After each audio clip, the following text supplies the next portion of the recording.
to our health sector, specifically the National Health Insurance Scheme.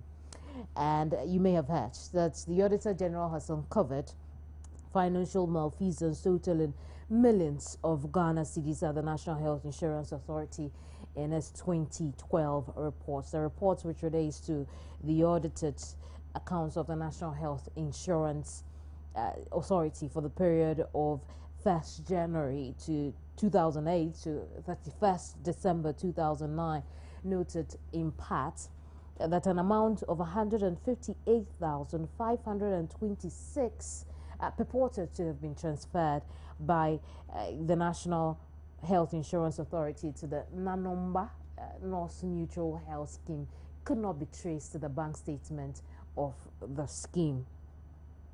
The story goes, the report goes on to name other practices that considered financial malfeasance within the reports, like another transfer to the Bantama Mutual Health Scheme.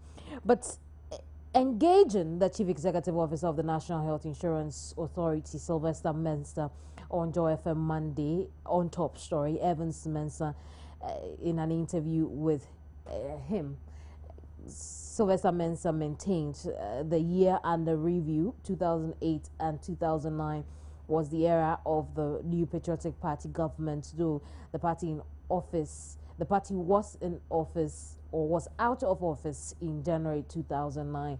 Sylvester Mensah insisted that the scheme under his leadership is making sure the inefficiencies in the NPP era are corrected. Now, here's that conversation on Top Story Monday between Evans Mensah and Sylvester Mensah.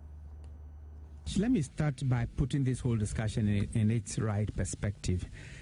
This is the Auditor General's report for the period 2008 and 2009. I must say that when we took over, there were a number of structural and operational difficulties. I'm glad this issue has come up, and I commend the Auditor General, exceedingly, for putting this in the public domain. These are the improvements that we have achieved in the health insurance scheme, that these would never recur. But let's pick them one after the other. Yeah. But before then, let me say that at the time I took over in June 2009, we observed these structural and operational difficulties. And it's as a result of some of these that today we have even reviewed the law. Don't you be magnanimous when you call it structural difficulties? And let me also add that I'm prepared to speak on this issue, even though 90% of the issues we are discussing today occurred under the MPP regime.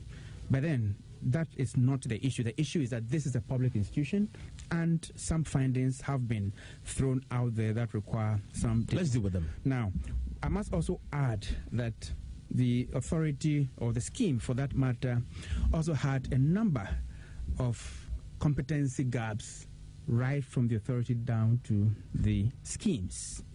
And in particular, what we are looking at are historical challenges. These are no challenges that exist as we speak today. Okay. And does not relate to our inability to pay claims today, as you have alluded in your earlier statement. Okay, I think that we can only prove that when the 2013 Auditor General report, because this is the 2012 one. I say that just released. I say that this report refers to 2008 and 2009, and I thought that perhaps you could have been a little more patient, have some discussions with Health Insurance Authority, put the discussions in its right perspective before throwing out such sensational information. No, it's not sensational. The Auditor General, I accuse the Auditor General of being sensational. Impressions as though claims have not been paid today as a result of what we are reading here today. It's context. In any case. But you acknowledge you've seen the document. It's titled Year Ending December 31st, 2012. Just released by the Auditor General. You acknowledge that. If you had taken your time to read it, you would have I have read it. You have known that this report relates to the period 2008 and 2009. That's not in doubt. I'm just stating what the Auditor General itself has captured on the document. So you had no business relating this to 2014 and relating it to claims payment, creating the impression as though funds meant for payment of claims have been diverted. Right, and so in a bit we should begin our conversation around this when I come back. Don't go away.